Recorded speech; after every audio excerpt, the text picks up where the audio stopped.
नमस्कार दोस्तों, कैसे हो। तो आज हम लोग देखेंगे इंडियन पॉलिटी के अंतर्गत एक और महत्वपूर्ण टॉपिक सर्वोच्च न्यायालय सुप्रीम कोर्ट के बारे में। तो सुप्रीम कोर्ट से संबंधित जितने भी प्रीवियस ईयर्स क्वेश्चन आए हुए हैं, इंपॉर्टेंट क्वेश्चन हैं, उन सबको यहाँ पर कवर करेंगे। साथ ही साथ सुप्रीम कोर्ट से रिलेटेड सारे तथ्यों को यहाँ पर डिटेल में हम लोग जानेंगे। तो चलिए शुरू करते हैं। सबसे पहले आप लोग को बताऊंगा मैं सुप्रीम कोर्ट से संबंधित सारे आर्टिकल को। सुप्रीम कोर्ट सर्वोच्च न्यायालय से संबंधित सारे आर्टिकल को हम लोग को याद करना है, ताकि आप लोग को पता रहे कि कौन सा आर्टिकल क्या बोलता है, कौन सा आर्टिकल क्या बोलता है। समझ आ रहा है ना। यहाँ पर दे दिया हूँ ये पूरा लिस्ट। 123 से लेकर देखोगे तो 147 तक का आर्टिकल क्या बताता है, सुप्रीम कोर्ट के अंतर्गत बताता है। ठीक है, सुप्रीम कोर्ट के अंतर्गत आने वाले सारे अनुच्छेद होते हैं 147 तक। अब देख लेते हैं इसी में 124 क्या बोलता है। 124 देखोगे तो सर्वोच्च न्यायालय की स्थापना, सर्वोच्च न्यायालय की स्थापना होगी। ठीक, सर्वोच्च न्यायालय की स्थापना और गठन संबंधी प्रावधान कौन सा आर्टिकल बताता है, तो 124 124 याद रख लेना। एक तरफ आर्टिकल रहेगा, एक तरफ आर्टिकल अनुच्छेद और एक तरफ उससे संबंधित प्रावधान रहेगा। ठीक है, तो मैच द फॉलोइंग में आ सकता है कौन सा आर्टिकल है और इधर कौन कौन से प्रावधान है, मैच द फॉलोइंग करने पूछ सकता है। तो इस तरीके से आप लोग को याद करना पड़ेगा। ठीक है, 124 क्या बोलता है कि सर्वोच्च न्यायालय की स्थापना होगी भारत में और उसका गठन संबंधित जो भी प्रावधान इसके अंतर्गत आता है। इसके बाद देखोगे तो 126 देखिए, सीधा 126 के अंतर्गत कार्यकारी मुख्य न्यायाधीश की नियुक्ति, कार्यकारी acting chief justice of India का अपॉइंटमेंट बताया गया है 126 में। 127 में देखोगे तो तदर्थ न्यायाधीश, इसको याद रख लेना। ओके, 128 में देखोगे तो सेवानिवृत्त न्यायाधीशों को सर्वोच्च न्यायालय की बैठक में उपस्थित होने के लिए बुलाया जा सकता है। कौन से आर्टिकल के, जो रिटायरमेंट हो चुके हैं, ठीक है, रिटायरमेंट जज हैं, उन लोग को भी आर्टिकल 128 के अंतर्गत सुप्रीम कोर्ट के बैठक में बुलाया जा सकता है, कोई दिक्कत नहीं है। ठीक है, 129 देखोगे तो ये अभिलेख न्यायालय, रिकॉर्ड के बारे में बताया जा रहा है। अभिलेख न्यायालय घोषित करेगा, सुप्रीम कोर्ट अपना अभिलेख न्यायालय घोषित करेगा, याद रख लेना। 130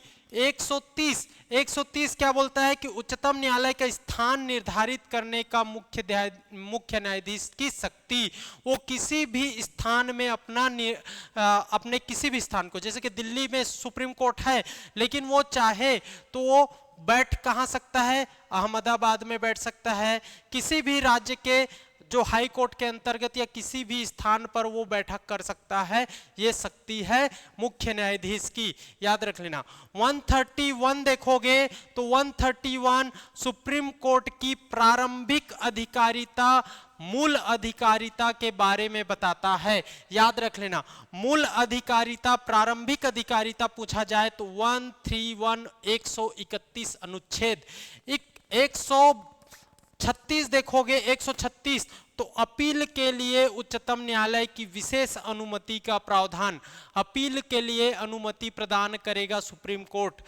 137 137 देखोगे तो उच्चतम न्यायालय के अपने निर्णयों पर पुनर्विचार, जुडिशियल रिव्यू कर सकता है, जो पहले दिया गया निर्णय है उस पर पुनः विचार कर सकता है, रिव्यू कर सकता है। 137 बहुत इंपॉर्टेंट है, 137 बहुत इंपॉर्टेंट है।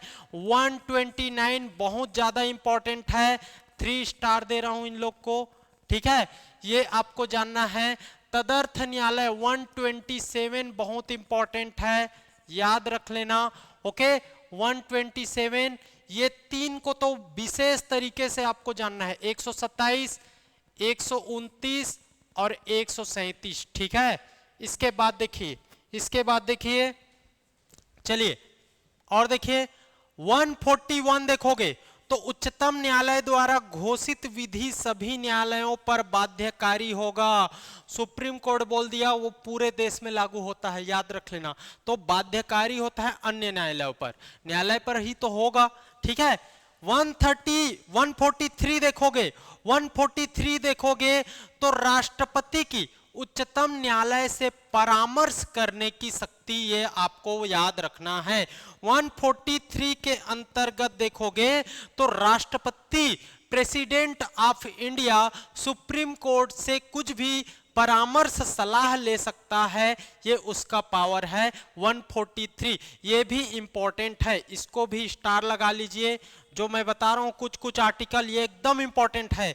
145 देखोगे तो उच्चतम न्यायालय को राष्ट्रपति के अनुमोदन से न्यायालय की कार्य पद्धति और प्रक्रिया को विनियमित करने की शक्ति, बहुत ज्यादा इंपॉर्टेंट नहीं है लेकिन याद रखे रहना।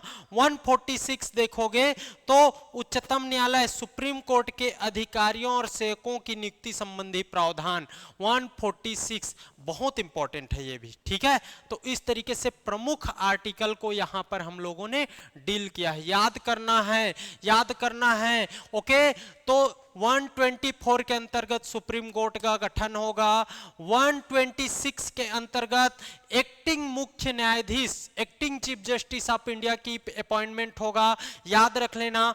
उसके बाद आप देखोगे 127 तदर्थ न्यायाधीश, ओके, 129 अभिलेख न्यायालय, 137 जुडिशियल रिव्यू, 131 भी इंपॉर्टेंट है, इसको भी याद कर लेना क्योंकि ये आरंभिक अधिकारिता बताता है, इसको भी याद रख लेना है, ठीक है। तो 129, 127, 120, 131, 137, 143 परामर्श लेने की शक्ति राष्ट्रपति की, ये सबको जानना है। एक्टिंग चीफ जस्टिस तो ये आपको जानना है 126, ठीक है।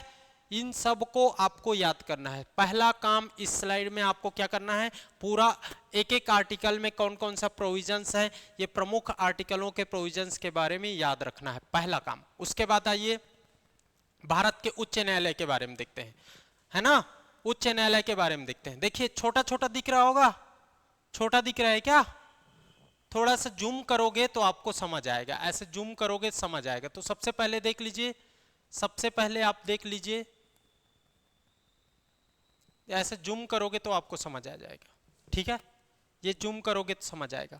सबसे पहले सुप्रीम कोर्ट के हिस्ट्री के बारे में, कब कब कैसे कैसे गठन हुआ और हमारा सुप्रीम कोर्ट आज वर्तमान में चल रहा है, इसके बारे में हम लोग चर्चा करेंगे। चलिए, तो सबसे पहले देखें तो इसके हिस्ट्री को देखेंगे तो रेगुलेटिंग एक्ट के तहत देखोगे तो कलकत्ता में पहली बार सुप्रीम कोर्ट लागू किया गया था, बनाने की घोषणा हुई थी, ठीक है।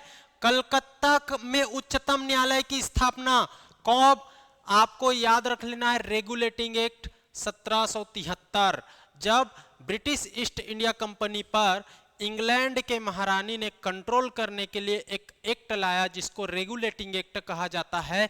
तो उसी रेगुलेटिंग एक्ट में बताया गया था कि कलकत्ता, उस समय कलकत्ता देखोगे तो सेंटर हुआ करता था, तो कलकत्ता में सुप्रीम कोर्ट की स्थापना के बारे में बताया गया था, याद रख लेना। उसके बाद देखिए उसके बाद 1773 के बाद 80, ठीक है, 1800 क्या याद रख लेना, 1800, तो 1800 मद्रास उच्चतम न्यायालय, ठीक है। 3 प्रेसिडेंसी हुआ करता था, याद रख लेना, 3 प्रेसिडेंसी,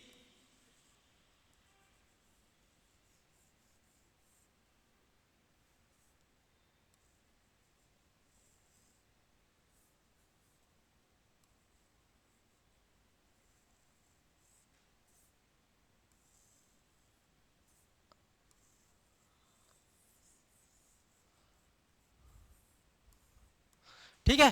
3 प्रेसिडेंसी हुआ करता था, एक तो बंगाल, एक आपका मुंबई और एक मद्रास। 3 प्रेसिडेंसी उस समय, याद रख लेना, ठीक है। 3 प्रेसिडेंसी, तो मद्रास में उच्चतम न्यायालय, ये कलकत्ता हो गया, ये मद्रास हो गया। उसके बाद तीसरा प्रेसिडेंसी बंबई में देखोगे तो 1823 में याद रख लेना। उसके बाद आप देखोगे तो 1861 में उच्च न्यायालय अधिनियम ने उच्च न्यायालय का सृजन किया, उच्चतम न्यायालयों को समाप्त कर दिया गया। अब देखो ये तीनों प्रेसिडेंसी में देख लीजिए, 1773 में कलकत्ता आपका, मद्रास में 1800, फिर 1823 में बंबई, फिर 1861 में देखोगे तो सुप्रीम कोर्ट को खत्म कर करके उच्चतम न्यायालय अपने अपने अलग अलग क्षेत्रों में स्थापित किया गया, उसका सृजन हुआ। फिर 1935 में देखोगे 1935 का भारत शासन अधिनियम, भारत सरकार अधिनियम द्वारा भारत में संघीय न्यायालय की स्थापना हुई और इसी के अंतर्गत सुप्रीम कोर्ट का कॉन्सेप्ट आया। और जब देश आजाद हो गया तो 1950 में भारत के उच्चतम न्यायालय की स्थापना के लिए आर्टिकल 124 के अंतर्गत प्रावधान किया गया हमारे संविधान में, और उसी के अंतर्गत हमारा उच्चतम न्यायालय सुप्रीम कोर्ट गठित हुआ है। ये आपका पूरा हिस्ट्री का जो एक डेवलपमेंटल हिस्ट्री होता है वो है, याद रख लेना। इसके बाद देखोगे तो देखिए, इसके बाद देखिए इसका स्ट्रक्चर देखो, स्ट्रक्चर देखो, स्ट्रक्चर कैसा रहेगा। तो आप देखोगे राष्ट्रपति द्वारा नियुक्त मुख्य न्यायाधीश समेत 34, मतलब 1+33, एक चीफ जस्टिस ऑफ इंडिया और 33 आपके वहां सुप्रीम कोर्ट में न्यायाधीश हो सकते हैं। ये वर्तमान का है, ठीक है। योग्यता क्या है, भारतीय नागरिक बन सकता है, याद रख लेना, और 5 वर्ष के लिए उच्चतम न्यायालय के न्यायाधीश हो, या 10 वर्ष के लिए वो अधिवक्ता आपका वकील हो, ये आपको बताया गया। 5 वर्ष तक उच्च न्यायालय हाई कोर्ट में कहीं भी न्यायाधीश रहा हो, या तो 10 वर्ष तक वकील रहा हो, याद रख लेना। कार्यकाल इसका तो 65 वर्ष, 65 ईयर, ये आपको जानना है। 65 वर्ष तक, जब तक वह इस्तीफा नहीं देता, राष्ट्रपति द्वारा महाभियोग नहीं लगाया जाता, तब तक 65 वर्ष तक बना रहेगा। वेतन कैसा होगा, तो संसद द्वारा निर्धारित होगा इनका वेतन। महाभियोग राष्ट्रपति द्वारा संसद के विशेष बहुमत से अनुमति पर ये इन लोग को हटाया जा सकता है, याद रख लेना, ठीक। इसका क्षेत्राधिकार देखोगे तो मूल, रीट, अपीलीय और सलाहकारी क्षेत्राधिकार होता है। मूल क्षेत्राधिकार, रीट याचिका आप जानते हो 5 प्रकार के संवैधानिक रीट याचिका आर्टिकल 32 में बताया गया है ना, ठीक है। कॉन्स्टिट्यूशनल रेमेडीज के बारे में, उच्च न्यायालयों से अपील, उच्च न्यायालय से अपील क्या क्या कर सकता है, इस तरीके से ये बताया गया है, ठीक है। अन्य शक्ति देखोगे तो अभिलेख न्यायालय, न्यायिक समीक्षा, संवैधानिक व्यवस्था आदि से संबंधित यहां पर आर्टिकल में बताया गया है, उसी आर्टिकल को यहां पर बता दिया मैंने। और उच्चतम न्यायालय के कार्यवाहक मुख्य न्यायाधीश और तदर्थ न्यायाधीश और सेवानिवृत्त न्यायाधीश के बारे में यहां पर बताया गया है। तो इतना को आपको याद करना है, ठीक है। इसके बारे में आगे आएगा क्वेश्चन, उसमें मैं पूरा डील करूंगा, इसी कारण यहां पर उसको कंप्लीट नहीं कर रहा हूं, आपको बता रहा हूं कि ये स्लाइड में आपको ये कंटेंट दिया गया है, आपको याद करना है, उसके बाद आने वाला क्वेश्चन बनेगा। चलिए देखते हैं, छोटा कर लें,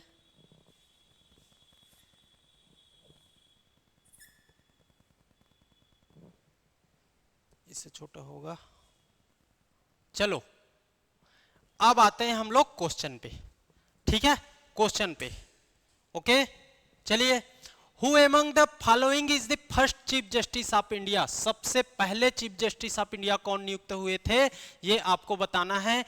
तो first chief justice of India देखोगे तो H.J. कानिया है, H.J. कानिया है, याद रख लेना। वर्तमान में कौन है, वर्तमान में ये आपको जानना है, वर्तमान में तो B.R. Gavai, okay, B.R. Gavai, ठीक है। चीफ जस्टिस ऑफ इंडिया कौन है ना, तो B.R. गवई साहब।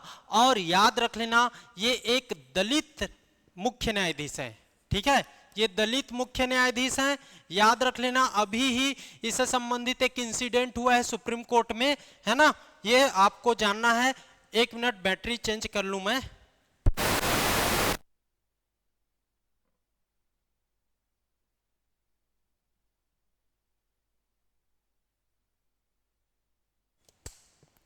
चलिए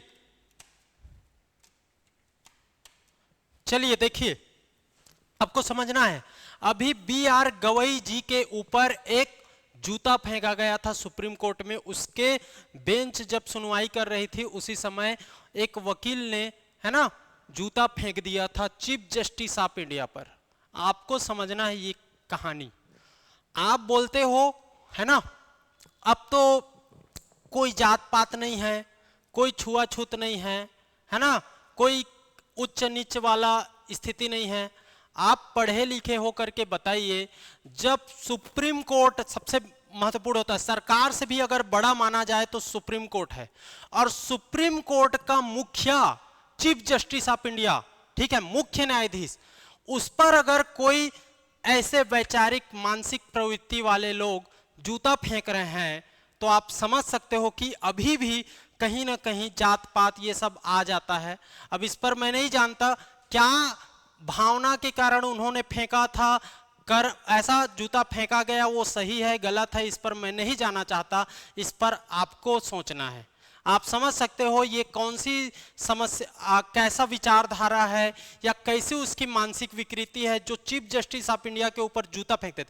आप किसी बात से उससे असहमत या सहमत हो सकते हो, बिल्कुल सबका राइट है, लेकिन आप उस जो न्याय की मंदिर में जूता फेंककर किसी चीफ जस्टिस ऑफ इंडिया, ऐसा नहीं कि आम आदमी किसी कोई वहां कार्य कर्मचारी है या किसी के ऊपर फेंक दिया गया या आपस में वकील लोग लड़ रहे हैं, ये हो सकता है, लेकिन चीफ जस्टिस ऑफ इंडिया के ऊपर जूता फेंक देना क्या ये सही है? आपको कमेंट करके बताना है, ठीक है।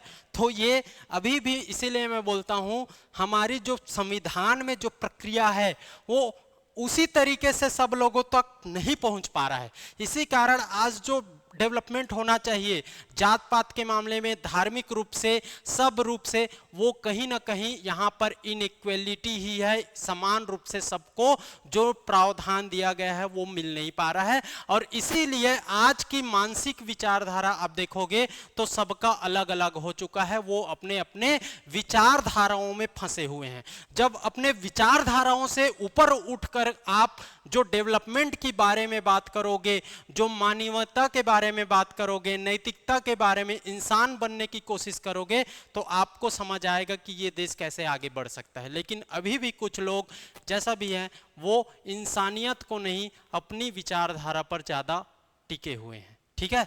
तो मैं इस पर ज़्यादा कमेंट नहीं कर सकता, लेकिन अभी का इंसिडेंट है तो आप लोग के सामने मैं रख दिया। अभी एक दलित चीफ जस्टिस ऑफ इंडिया हैं ये बी आर गवई जी, और इनके ऊपर वहाँ एक सुनवाई के दौरान जूता फेंका गया, और इस तरीके से अभी अभी लेटेस्ट इंसिडेंट है, ठीक है। अब इसको कितना सही मानते हो कितना नहीं मानते हो आप खुद समझ सकते हो, ठीक है।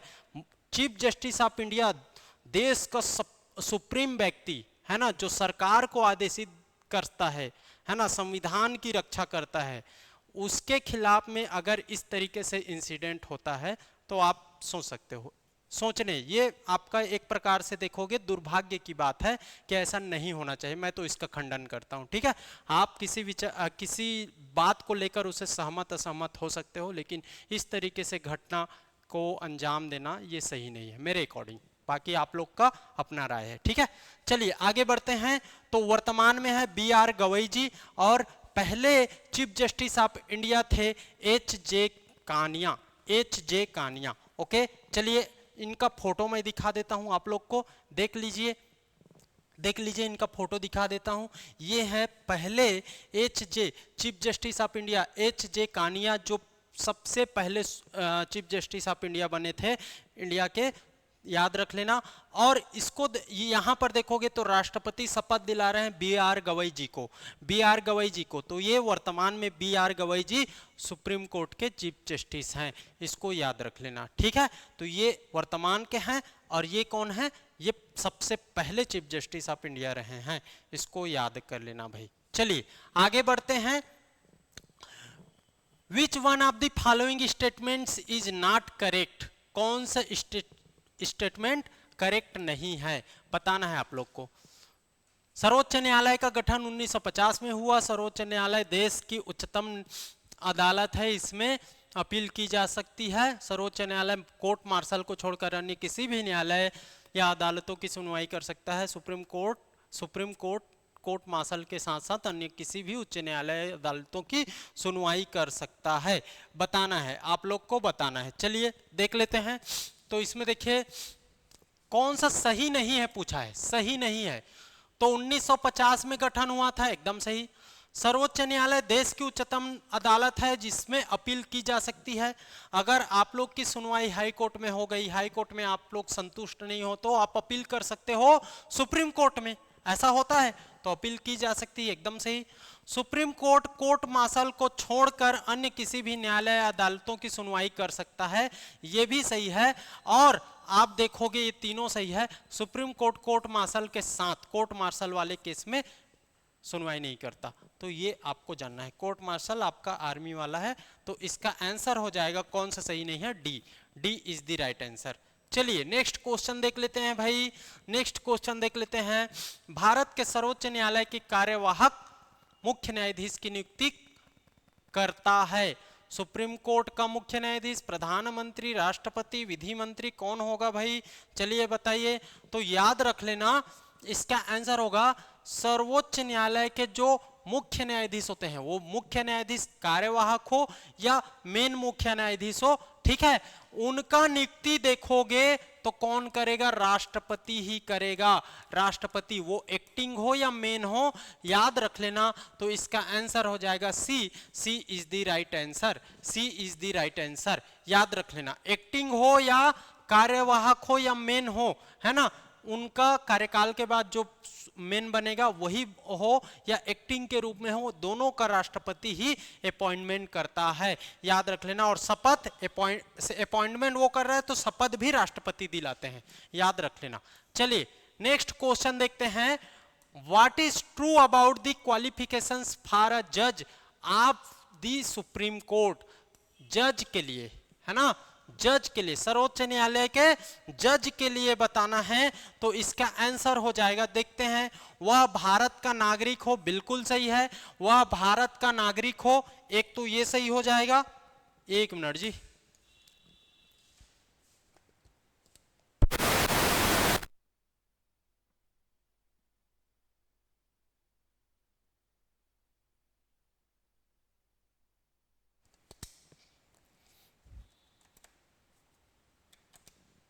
चलिए ये बैटरी बार बार चेंज हो जा रहा है, मतलब खत्म हो जा रहा है, ठीक है।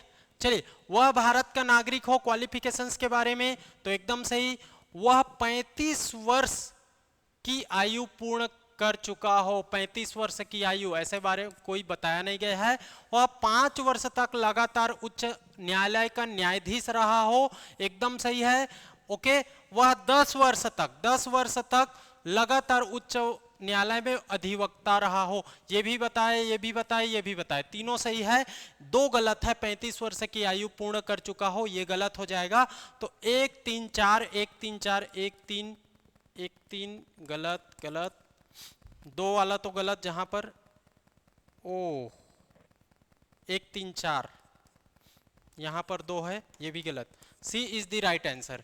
सी इज द राइट आंसर। तो क्वालिफिकेशंस के बारे में आप देखोगे तो भारत का हो, भारत का हो, मैं शुरू में बता दिया, पहला।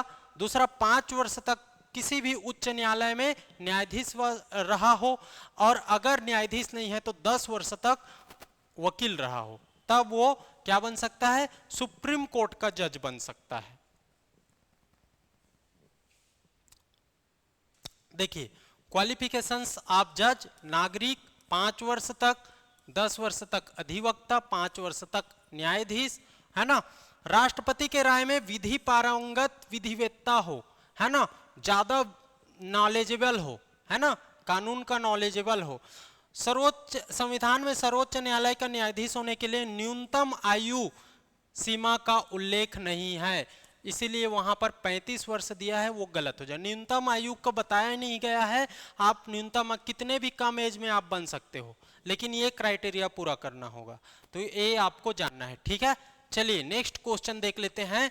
ये है तदर्थ न्यायालय, आपका तदर्थ न्यायाधीश, एडहॉक, एडहॉक न्यायाधीश के बारे में बताना है आप लोग को, ठीक है। तो चलिए, एडहॉक न्यायाधीश,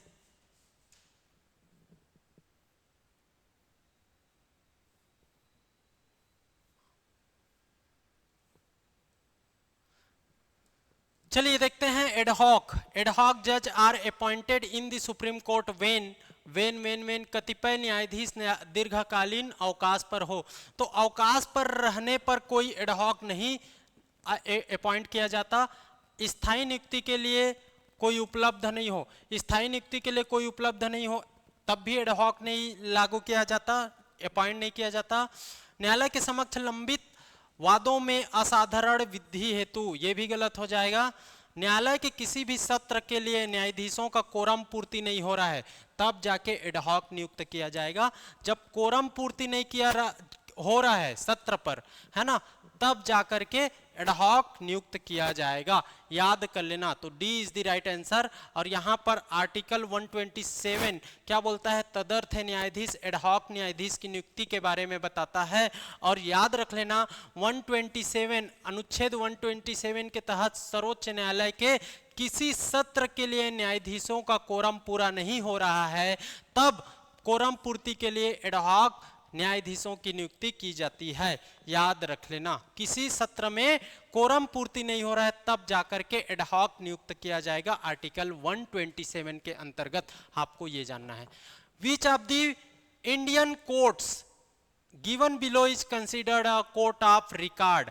कोर्ट ऑफ रिकॉर्ड मतलब अभिलेख न्यायालय के बारे में बताया जा रहा है। अभिलेख न्यायालय देख लो, वो क्या था, एडहॉक तदर्थ न्यायाधीश। अब देखो अभिलेख न्यायालय, कौन सा आर्टिकल इंपॉर्टेंट जानते छो, इसके बारे में जानते छो जी। तो अब देख लो इसका आंसर हो जाएगा, नीचे दिए गए भारतीय न्यायालयों में किन्हें अभिलेख न्यायालय माना जाता है।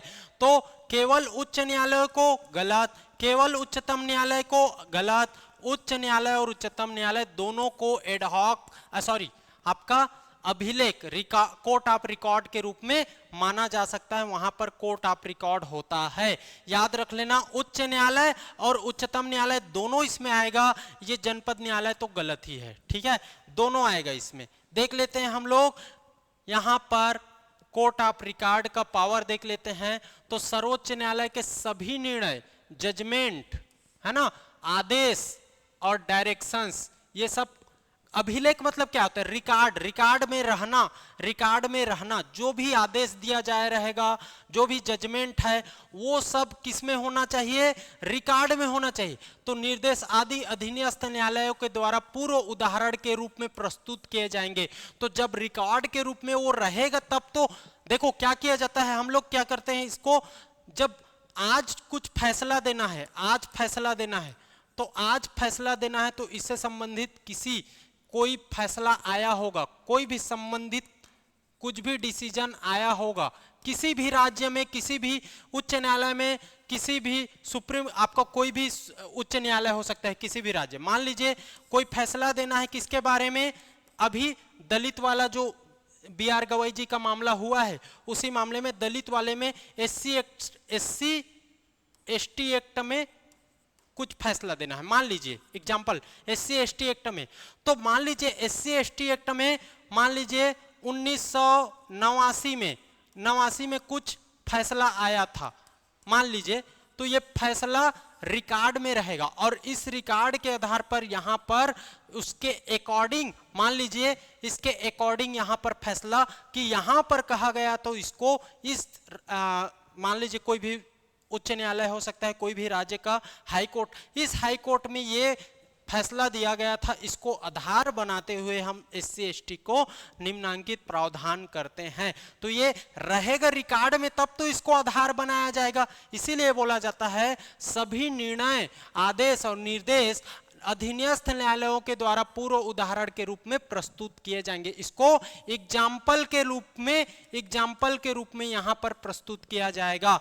सर्वोच्च न्यायालय को अपनी अवमानना, कंटेम्प्ट ऑफ कोर्ट सुने होंगे, ये अवमानना के लिए दंड देने की शक्ति प्राप्त है। वहां पर जूता फेंका गया था BR गवई जी को, तो उसको कंटेम्प्ट ऑफ कोर्ट के अंतर्गत कड़ी से कड़ी सजा सुनाया जा सकता था, ये आपको याद रख लेना है। तो ये देता है रिकॉर्ड, कोर्ट ऑफ रिकॉर्ड्स का पावर, ये सब है, याद रख लेना, कोर्ट ऑफ रिकॉर्ड्स का पावर है। कौन सा आर्टिकल 129, एडहॉक 127 यहां पर कोर्ट ऑफ रिकॉर्ड्स 129, याद कर लेना, ये बहुत ही महत्वपूर्ण आर्टिकल है और इसके प्रोविजंस बहुत इंपॉर्टेंट है, याद कर लेना भाई, ठीक है। इसके बाद देखिए, इसका आंसर दिया ना, हाँ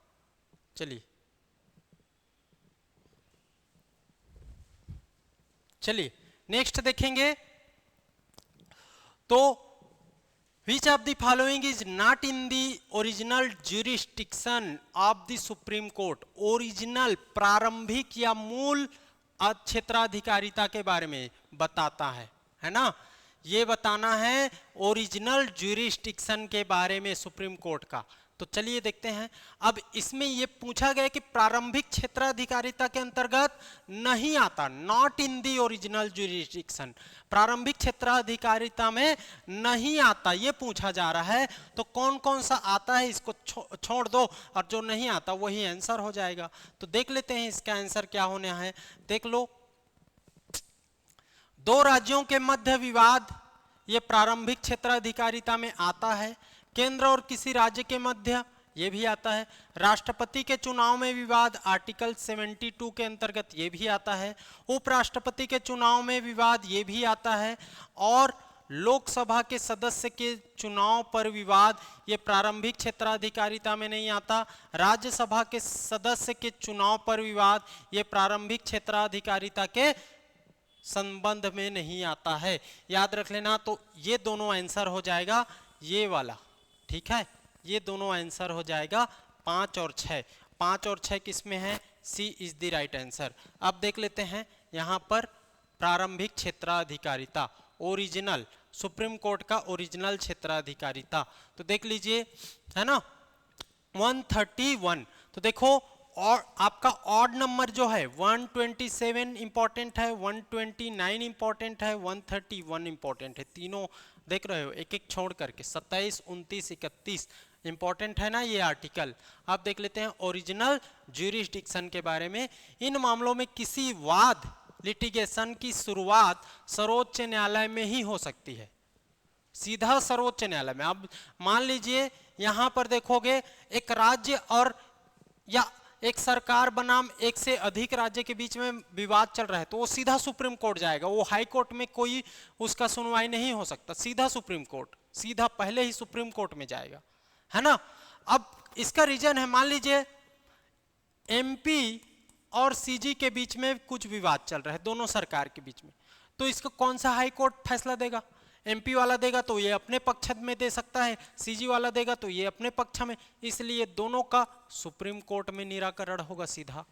इस तरीके से एक सरकार बनाम एक या अधिक राज्य, भारत सरकार बनाम एक या अधिक राज्य हो सकता है, एक राज्य और दूसरे राज्य हो सकते हैं, एक या अधिक राज्य सरकार हो सकता है।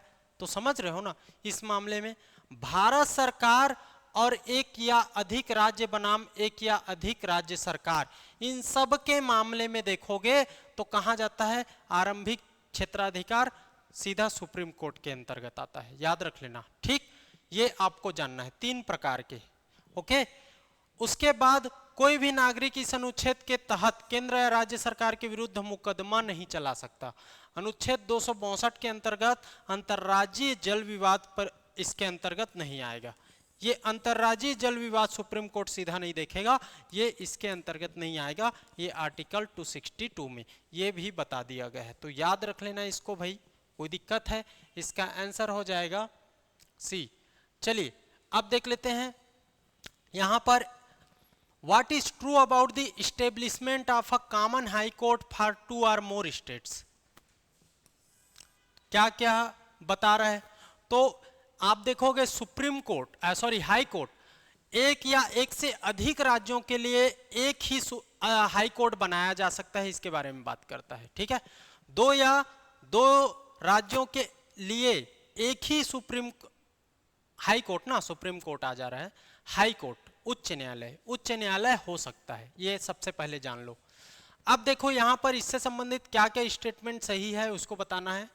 संसद विधि द्वारा 2 या अधिक राज्यों के लिए एक ही उच्च न्यायालय की स्थापना करेगी, बिल्कुल करेगी, और ये संसद करेगी, एकदम सही है, याद रख लेना। राष्ट्रपति सर्वोच्च न्यायालय के मुख्य न्यायाधीश के परामर्श पर एक आदेश द्वारा 2 या अधिक राज्यों के लिए ही उच्च न्यायालय की स्थापना करेगी। तो राष्ट्रपति को कोई अधिकार नहीं है, ये गलत हो जाएगा। ए इज द राइट आंसर। संसद करता है ऐसा प्रोविजन, संसद करता है ऐसा प्रावधान, संसद करेगा। 2 या अधिक राज्य, मान लीजिए एग्जाम्पल दे रहा हूं, कोई भी 2 राज्य ले लो, कोई भी 2 राज्य, ऐसे बहुत राज्य ऐसे हैं, 2 से अधिक राज्य हैं जिसके लिए एक ही क्या है, हाई कोर्ट है। ठीक है, तो आप देख लो, हरियाणा देख लो और पंजाब देख लो, हरियाणा और पंजाब देख लो, तो दोनों के लिए एक ही हाई कोर्ट बनाया जा सकता है। लेकिन ये बनाने का प्रावधान देखोगे, ये बनाने का प्रावधान देखोगे तो इसको संसद को दिया गया है, ना कि राष्ट्रपति को, ये ना ही सुप्रीम कोर्ट को। ठीक है, संसद को दिया गया है। तो इसी के बारे में पूछना था, इसका आंसर हो जाएगा ए इज द राइट आंसर। पटवारी 2022 के एग्जाम में पूछा गया क्वेश्चन, देख लीजिए फिर से। चलिए नेक्स्ट देखेंगे, what is true regarding the advisory jurisdiction of the supreme court of India. Advisory, परामर्श या सलाहकारी क्षेत्राधिकार को बताना है यहाँ पर सुप्रीम कोर्ट का, इसके बारे में क्या सही है। ठीक है, इसके बारे में क्या सही है। तो राष्ट्रपति द्वारा परामर्श मांगे जाने पर उच्चतम न्यायालय अपनी सलाह देने के लिए बाध्य है।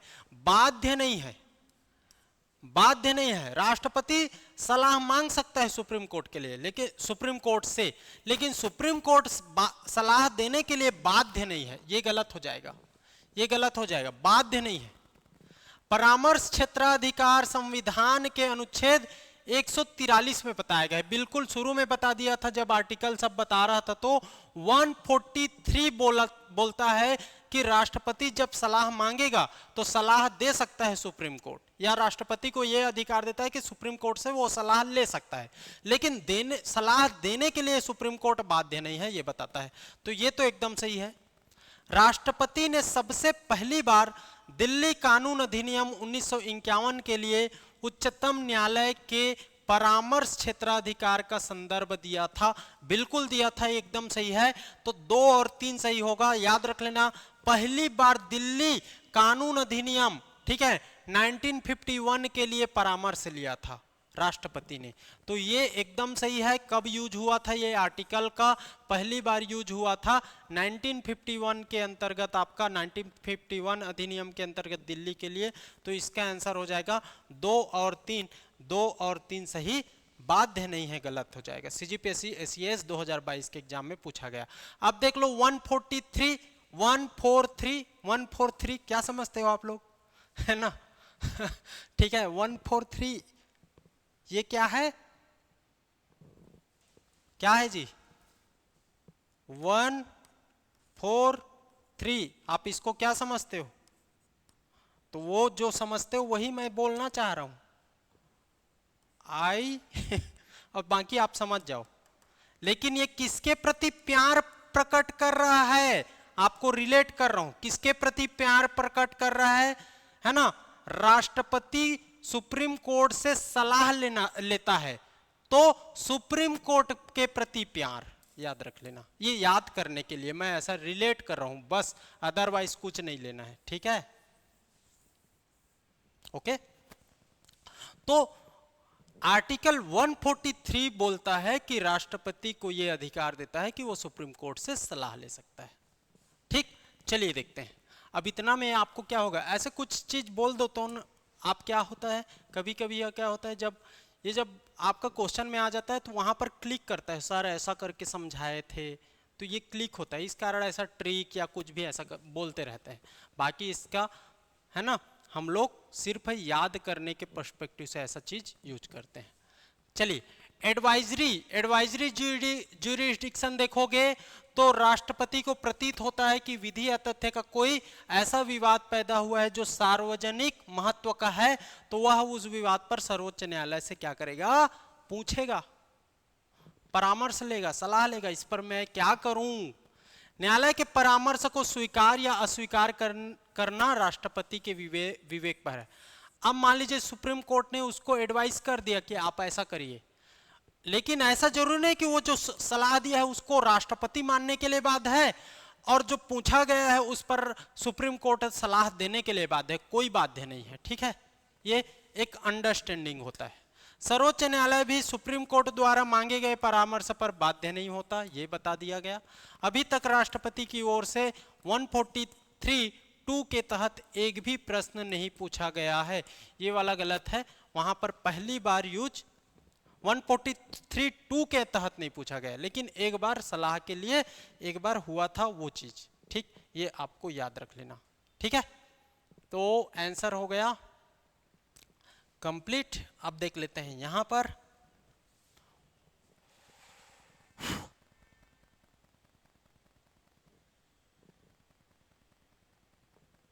चलिए, What subjects are common between the judges of the Supreme Court, the Controller and Auditor General and the Chief Election Commissioner? यहाँ पर बताना है कंट्रोलर CAG के बारे में और chief election commissioner. Chief election commissioner भी लगातार विवाद में रहता है हमारे देश में, है ना, ये भी लगातार विवाद में रहते हैं CEC। क्यों? क्योंकि विपक्ष लगातार इनको सत्ता पक्ष का आदमी बताता है, सत्ता पक्ष का आदमी बताता है। और इसी आधार पर अभी बिहार इलेक्शन में आप समझते हो जब वहां पर SIR चलाया गया वोटर लिस्ट के लिए, तो वहां पर विपक्ष ने क्या बोला कि जो CEC है ना, ज्ञानेश कुमार है अभी, तो ज्ञानेश कुमार के ऊपर केंद्रीय निर्वाचन आयोग का तो आयुक्त तो कमिश्नर है, उनके ऊपर ये लगा आरोप विपक्ष के द्वारा कि वो सत्ता पक्ष से मिलकर, है ना, सत्ता पक्ष के लिए इनडायरेक्ट रूप से काम करता है। वोट चोर गद्दी छोड़ वाला ये नारा भी लगाया गया, इसको भी याद रखना है। तो इस तरीके से CEC भी इम्पोर्टेंट है, क्योंकि ऐसे जब ज्वलंत मुद्दा रहता है उसी से संबंधित क्वेश्चन आने का चांसेस ज्यादा हो जाता है ना। हमेशा आता है ये नहीं बोलूंगा, लेकिन ज्वलंत मुद्दों के आधार पर क्वेश्चन बनने का चांस बढ़ जाता है। ओके, तो वेतन, नियुक्ति, कार्यकाल और पदच्युति प्रक्रिया, इसके बारे में बताना है। इसका आंसर हो जाएगा आपका दोनों के बारे में, है ना, मुख्य निर्वाचन आयोग तो महालेखा परीक्षक, इन दोनों के विषय में समानता बताओ।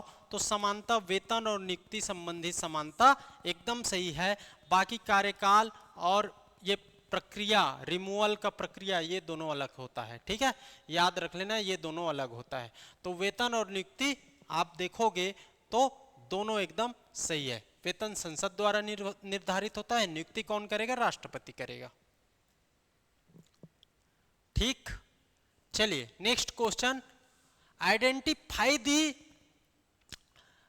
फ्लेव combination of the case and the supreme courts ruling in the case. Indira Sawhney वाद अन्य पिछड़ा वर्ग के लिए चिकनी परत, विशाखावाद अपने कार्यस्थल पर यौन उत्पीड़न किससे कामकाजी महिलाओं का संरक्षण, मेनका गांधीवाद, अनुच्छेद 14, 19, 21 परस्पर अपवर्जी नहीं है, बेला बनर्जी वाद विदेश यात्रा का अधिकार दैहिक स्वतंत्रता का भाग है, त्रुटिपूर्ण युग्म को पहचानना है। कौन सा? मतलब ये वाद बताया गया है, एक तरफ वाद है ना, एक तरफ वाद और उससे संबंधित एक तरफ प्रोविजंस बताया गया है, व्यवस्था बताया गया है।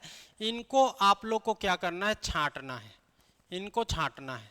ठीक है, तो इसमें कौन सा सही प्रोविजंस बताए गए हैं और कौन सा उसमें गलत बताए गए हैं, उसी को हम लोग को छांटना है। तो चलिए इसका आंसर बता देता हूं मैं।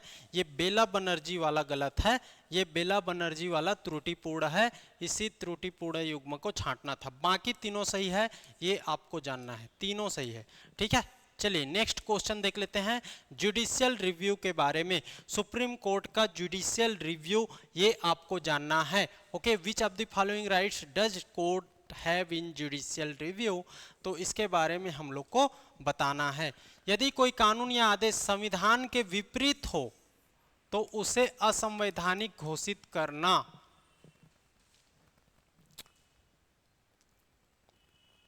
ठीक है,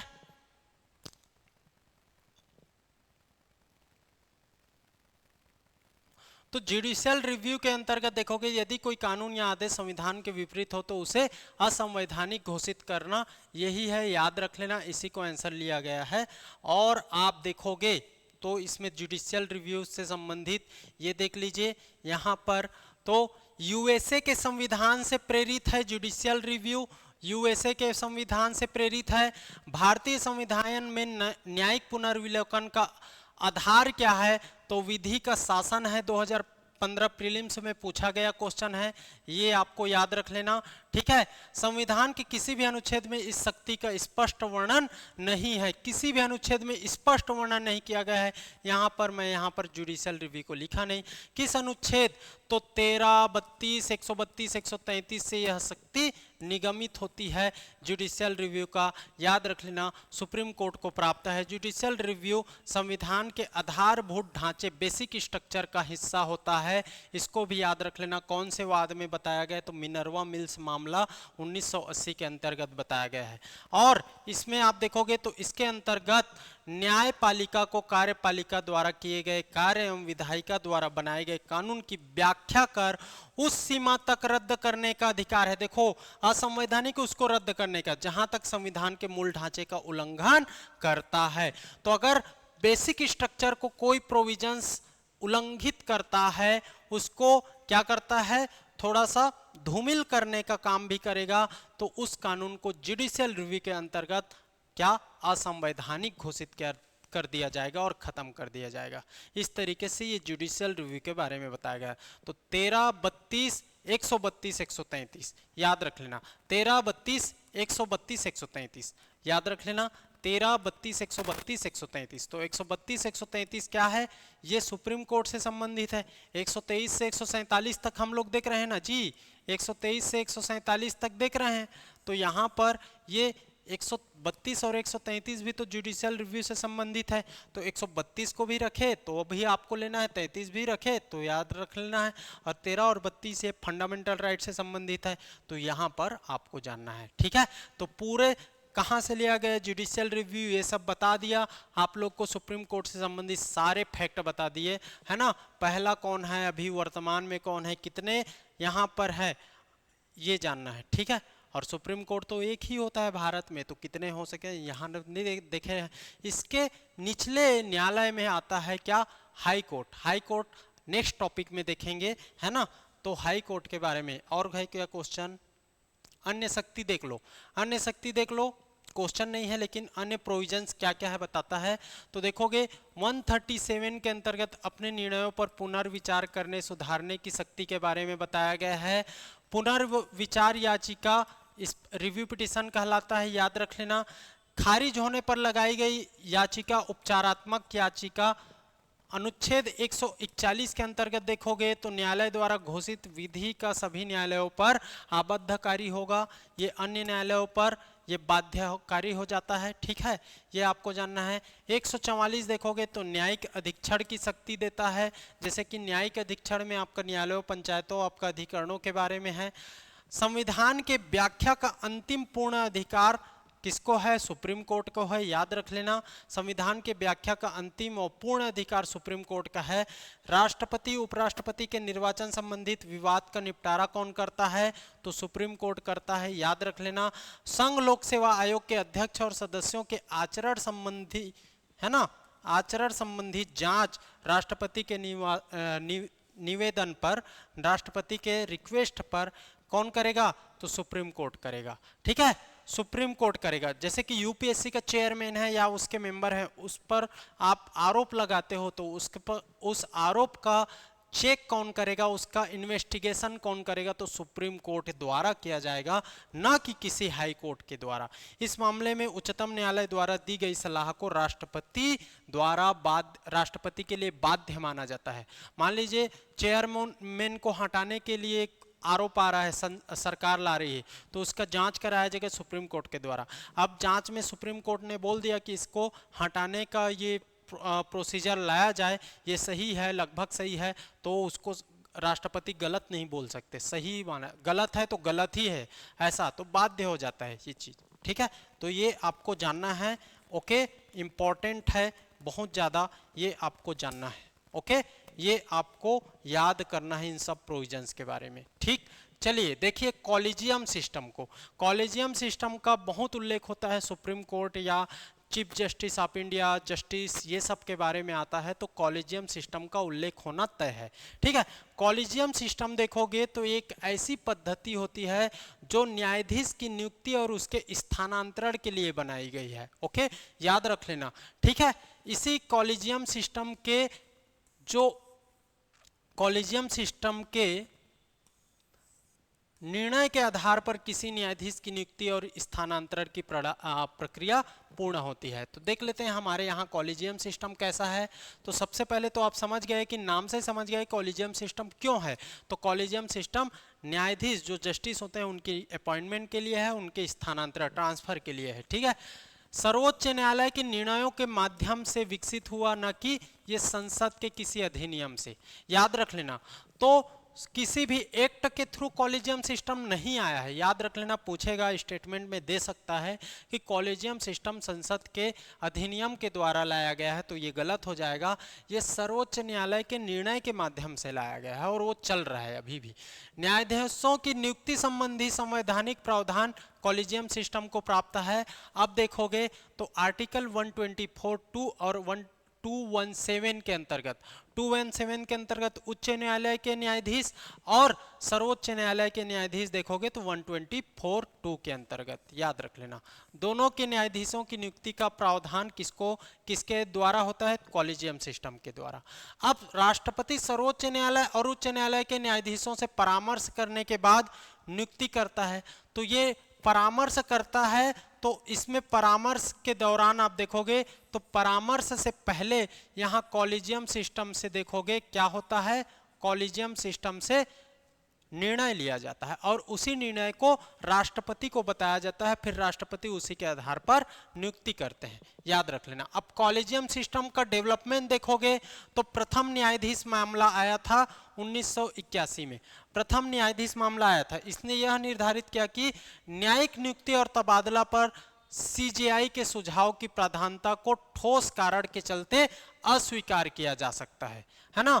सीजेआई किसी को ट्रांसफर कर सकता है तो उस पर अस्वीकार किया जा सकता है, ये मामला आया था। ठीक है, इस निर्णय ने अगले 12 वर्ष के लिए न्यायिक नियुक्ति में न्यायपालिका पर कार्यपालिका की प्राधान्यता स्थापित कर दी 81 से। अब देखो, न्यायपालिका में कार्यपालिका मतलब सरकार का दखल इससे आ गया, ये चला।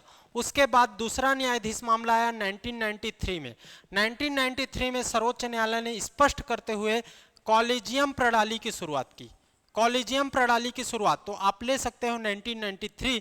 इसमें कहा कि परामर्श का अर्थ वास्तव में सहमति है। परामर्श लेगा मतलब सहमति व्यक्त करना है। इस मामले में सर्वोच्च न्यायालय ने आगे कहा कि सीजेआई की व्यक्तिगत राय नहीं होगी। सर्वोच्च न्यायालय के 2 वरिष्ठम सदस्य मतलब CJI, chief justice of India और 2 अन्य न्यायाधीश तीनों मिल जाएंगे। ठीक है, ये देखिए 93 में 2 वरिष्ठम न्यायाधीशों के परामर्श से ही ये संस्थागत राय, अब तीनों लोग 1+2 = 3, तीनों के निर्णय से ही, मेजॉरिटी निर्णय से ही वो आगे की प्रक्रिया बढ़ेगी, ये बताया गया। फिर तीसरा न्यायाधीश मामला आया 1998 में, जिसमें बताया गया कि राष्ट्रपति द्वारा जारी एक प्रेसिडेंशियल रेफरेंस अनुच्छेद 143 के द्वारा सर्वोच्च न्यायालय ने 5 सदस्यीय निकाय, सुप्रीम कोर्ट ने 5 सदस्यों का निकाय के रूप में कॉलेजियम का विस्तार किया। 3 से बढ़ाकर उसको कितना कर दिया गया?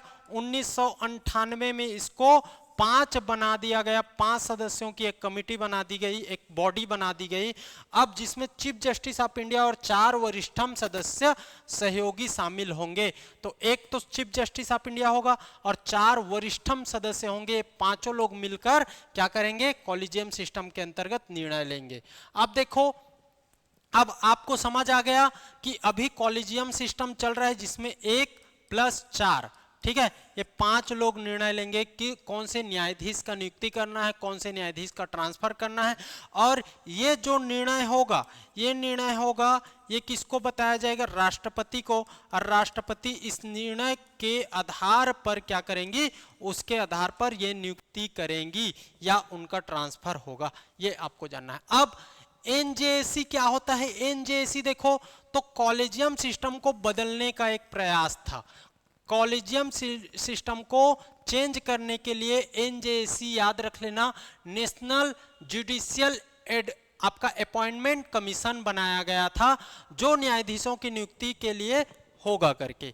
लेकिन इसके लिए 99 संविधान संशोधन 2014 द्वारा किया गया था, लेकिन ये वर्तमान में इसको एनजेएसी को असंवैधानिक करार देते हुए सुप्रीम कोर्ट ने न्यायपालिका की स्वतंत्रता को प्रभावित करने का हवाला देते हुए इसको रद्द कर दिया गया और एनजेएसी लागू नहीं हो पाया, ये आपको जानना है। इसकी आलोचना देखोगे तो ये अपारदर्शिता था, भाई भतीजावाद बढ़ने का गुंजाइश था, कार्यपालिका का बहिष्कार और नियुक्ति की कोई पूर्व निर्धारित प्रक्रिया नहीं, इस कारण इसको खत्म कर दिया गया। तो आपको एनजेएसी भी समझ आ गया। एनजेएसी कौन से संविधान संशोधन? 99वें संविधान संशोधन संसद से पारित हो गया था, इसको बाद में रद्द किया गया, याद रख लेना। और कॉलेजियम सिस्टम भी आपको क्लियर हो गया होगा। तो 81, 93, 98, 81 में सीजेआई की प्रधानता है ना, लेकिन कार्यपालिका का दखल। 93 में स्वतंत्र हुआ कॉलेजियम सिस्टम, लेकिन 3 लोग थे। 98 में 2 और लोग बढ़ा दिए, 5 लोग कर दिए गए। तो इस तरीके से आपको कॉलेजियम सिस्टम को जानना था। ओके, ठीक है। अब हो गए ये सुप्रीम कोर्ट कंप्लीट। तो सुप्रीम कोर्ट से संबंधित सारे तथ्यों को मैंने यहाँ पर क्लियर कर दिया है। अब हम लोग आगे देखेंगे क्या? तो आगे हम लोग को देखना है कौन सा जी? हाई कोर्ट के बारे में। और आज का चैप्टर हुआ कंप्लीट। ओके, तो इतना आपको जानना है। ओके, ठीक है। उम्मीद करता हूँ ये सेशन आपको अच्छा लगा होगा। अच्छा लगा हो तो लाइक कर देना, शेयर भी करना, हाइप को क्लिक करना मत भूलिएगा। ओके, और एक और चीज़ आपको बता रहा हूँ, हमारे इंस्टीट्यूट द्वारा जो सीजीपीएससी का नया वैकेंसी आया है अधीक्षक का, है ना, ठीक है, महिला एवं बाल विकास विभाग में है, शायद बाल देख रेख वाला सुपरिटेंडेंट का पोस्ट आया हुआ है। उसके लिए यहाँ पर क्लास शुरू हो गई है ना, शुरू करने जा रहे हैं हम लोग। आई थिंक 15 अक्टूबर से स्टार्ट हो रहा है क्लास। तो आप ज्वाइन करना चाहते हो तो तुरंत कॉल कर लीजिए, ज्वाइन कर लीजिए, है ना।